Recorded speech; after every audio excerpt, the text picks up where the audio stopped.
Lo que impide básicamente es voluntad política. En el caso del lote 192 hay una cosa, digamos, que es complicada. Las 4 organizaciones indígenas han establecido unas 5 condiciones, ¿no es cierto? Y son condiciones razonables. O sea, los pueblos indígenas están haciendo de la consulta la oportunidad para poner su agenda. Y es una agenda legítima, ¿no? Titúlame mi territorio, en primer lugar. Segundo, has estado ahí 40 años y no me has pagado servidumbre petrolera, que es el derecho por utilizar el territorio. No me has pagado absolutamente nada. Tengo derecho a beneficiarme de esta explotación y no me has dado nada. Tengo derecho a la propiedad sobre el territorio. El Estado tiene que proteger el territorio titulándolo. Y hay una serie de educación y salud. Entonces lo que dicen los pueblos indígenas es, oye, primero cumple con tu función. Entonces esto ha generado un entrampamiento, ¿no es cierto? Pero también ha evidenciado la complejidad de la consulta. Porque no solamente es un problema entre el Ministerio de Energía y Minas y la organización, sino implica a otros sectores, ¿no? Yo creo que el lote 192 es un ejemplo para ver la complejidad de la consulta, pero también para ver las deudas acumuladas del Estado por su indiferencia, por su inmovilismo y por su ausencia de una política pública integral de protección a los pueblos indígenas. Creo que llegó el momento ya de exigir judicialmente los derechos. A nivel nacional pasa entonces, en concreto, por interponer un recurso de amparo. Hay que ver bien contra la afectación a la salud, al derecho a la salud, al derecho a vivir en un medio ambiente adecuado y exigirle judicialmente al Estado que lo haga. Un amparo te sirve para eso. Restituye aquello que tenga. Si ha afectado al medio ambiente, restituye. ¿Qué significa restituye? Intenta volver esto al estado anterior a la violación. Se llama restitución. Un amparo es para que... ¿no has consultado? Consulta. Es posible restablecer la vigencia del derecho. Medio ambiente restituye el hábitat. En aquellos casos donde no es posible restituir porque es una contaminación y mataste todo, indemniza. Esa responsabilidad en principio corresponde al Estado, porque el Estado es el garante. ¿Qué significa que tú eres garante? Primero, que los funcionarios públicos no violen los derechos, pero garantizar que tampoco lo hagan los particulares.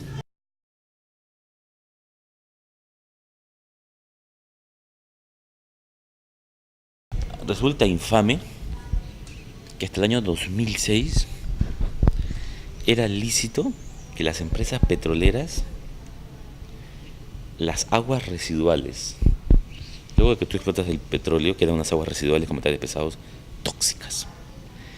Era lícito esas aguas vertirlas en los ríos. En Estados Unidos, desde la década de los 50, eso está prohibido y penalizado. Acá desde el 2006, y es porque los Shuar le hacen una paralización.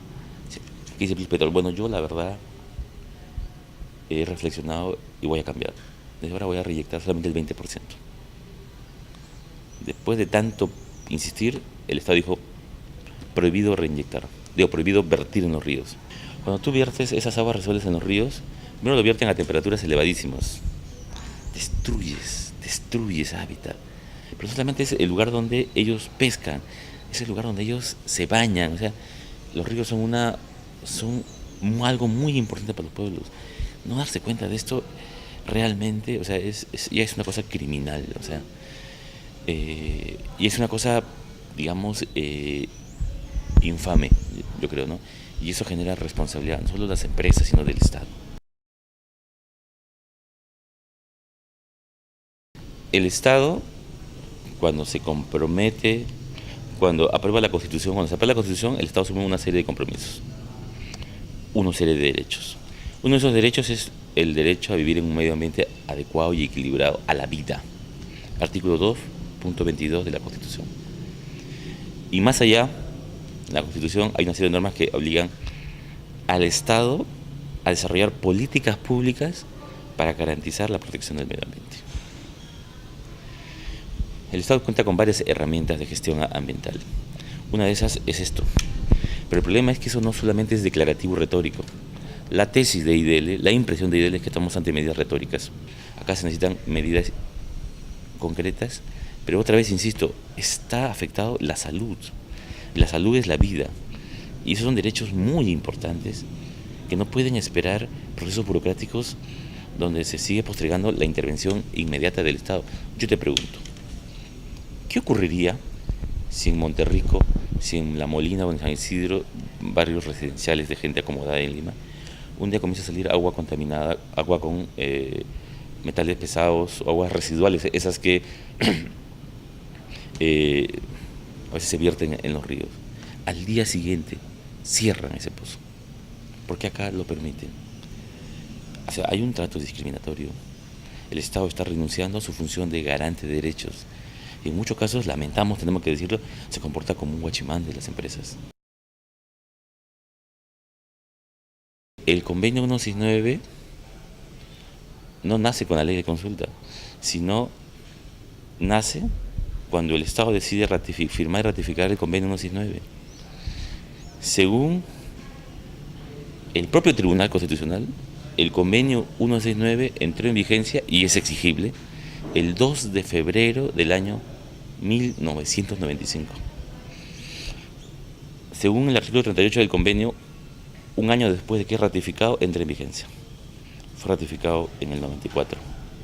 Luego hay un proceso donde tú depositas en Cancillería. Para efectos prácticos, entró en vigencia el 2 de febrero del año 95.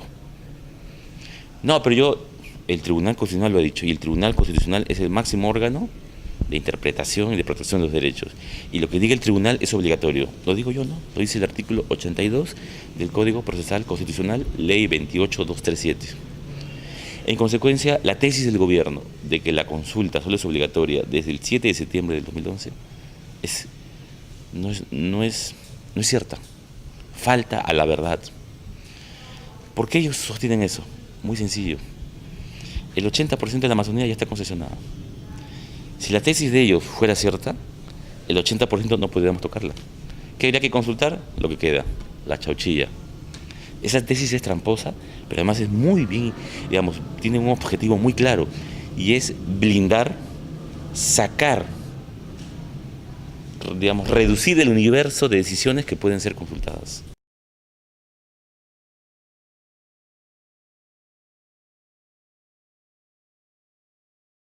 En el sector minero ¿cuáles son las etapas de la actividad minera? Concesión minera. Tú entregas la concesión, que de por sí es tramposa porque nunca la comunidad se entera que han concesionado lo que hay bajo su territorio. Nunca nadie le informa. Sacan una cosa en el periódico, un aviso en el periódico, y claro, el periódico no llega a las zonas rurales. Yo entrego la concesión. Luego viene la exploración. Luego viene la explotación. Luego viene el cierre y los pasivos. La tesis del gobierno se consulta desde la exploración, no se consulta la concesión. Lo que dice el convenio es toda decisión susceptible de afectar directamente. Tú eres una comunidad campesina y decides dedicarte a la minería informal. Si ya hay debajo una concesión minera, no puedes hacerlo. Decidimos crear un parque nacional, una área natural protegida. Si hay concesión minera, ya hay problema. Entonces, esa idea de que la concesión minera no tiene que ser consultada porque no impacta, no está ajustada a la verdad. ¿Cuándo hay que consultar? Desde la concesión. En el caso de la actividad petrolera se consulta al momento de aprobarse el decreto que contiene el contrato. La tesis de IDELES es que hay una serie de actos administrativos anteriores que ya suponen una afectación y que deberían ser consultados.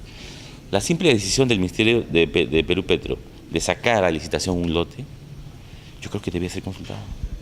El estudio de impacto ambiental, eso sí es clave. O sea, a ver, ¿cómo yo voy a decir sí o no a esta actividad si no tengo información cierta sobre los impactos?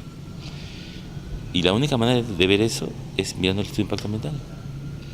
Sarayaku, esta sentencia de la Corte Interamericana, ha dicho claramente, y lo ha dicho como un estándar, los abogados diríamos, es ratio decidendi, es decir, es argumento fuerte que es obligatorio para el perjuicio. La consulta tiene que ser después del estudio de impacto ambiental. Pero además va más allá, porque la Corte en el caso Saramaca y en el caso Sarayaku Y interpretando el artículo 7.3 del convenio dice, primero, el estudio de impacto ambiental tiene que ser hecho en cooperación con los pueblos indígenas. O sea, al momento de hacerlo tienen que estar ellos. Segundo, tiene que evaluar el impacto social, cultural y espiritual. Eso no lo exige IDL, lo exige el artículo 7.3 del convenio 169 de la OIT. Y dice, no dice puede, dice debe, es mandato. Entonces, como te das cuenta, hay una serie de reglas que no se están cumpliendo. Estamos sacando estudios de impacto ambiental que no están ajustados a derecho.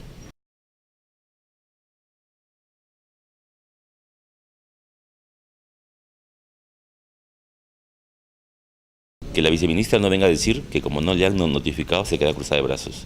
Eso se llama formalismo. Así las cosas no funcionan. Lo dijo el ministro de Energía y Minas, el anterior ministro. Vamos a destrabar 14 proyectos mineros.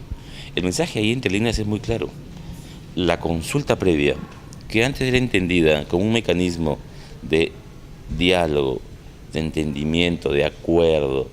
La consulta que antes era entendida como el espacio para armonizar, por un lado, los derechos de pueblos indígenas y por otro lado, la necesidad del Estado de impulsar la política energética, ese espacio de diálogo se convierte de un momento a otro en una traba. Ese es el mensaje. El mensaje es, este espacio de diálogo es traba. El mensaje es, entonces yo impongo Estado. Eso de repente era así hace 10, 15, 20 años. Hoy día no puede ser así. O en todo caso, si se quiere ejercer así, resulta incompatible con el ordenamiento. El Estado, el gobierno, cuando ejerce el poder, tiene que hacerlo de acuerdo al marco de sus competencias. Y parte de sus competencias es consultar. Cuando un funcionario decide entregar un lote petrolero o adjudicar una concesión minera, sin previamente consultar, está ejerciendo su poder por fuera de las competencias. Y entonces ese acto administrativo deviene en nulo, deviene en un acto arbitrario. Ese es el problema y eso es lo que no termina de entender el Viceministerio de Interculturalidad.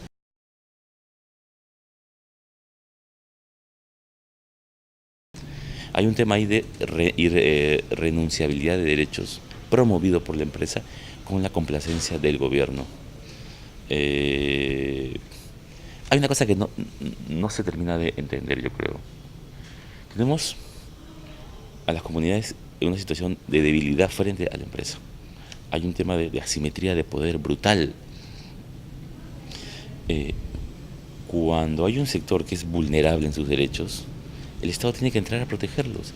Esto es consecuencia de lo que se llama el Estado social de derecho. Lo que está pasando es que se comienzan a firmar contratos, se les da plata y a cambio de esa plata los pueblos indígenas renuncian a su identidad. Eso es de mala fe. Eso ya supone niveles de coerción, ¿no es cierto? Y resulta, digamos, preocupante que no se quiera ver lo que hay detrás de eso. Entonces, claro, han renunciado, pero ¿qué hay detrás de eso?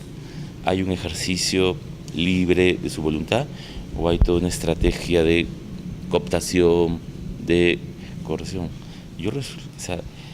Resulta lamentable que aquel sector del Estado que está llamado a desplegar una protección de esos sectores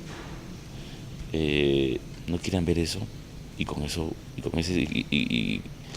convaliden eso. Hay 5.000 comunidades campesinas en este país.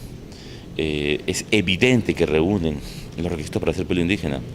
Descienden, la mayoría de ellas, de pueblos originarios, pueblos que existían antes que llegaran los españoles. Conservan muchas costumbres. El convenio te dice conservar todas o parte de ellas. Y ahí hay un problema que no se entiende. No, el convenio no te exige que tú te reconozcas, yo soy pueblo indígena, ¿no? El convenio dice, tienen que autopercibirse como parte de un pueblo que es diferente a los demás. Hay una historia terrible en Cusco, en Puno, donde ser indígena era sinónimo de desprecio, de discriminación. Entonces no se reconocen indígenas.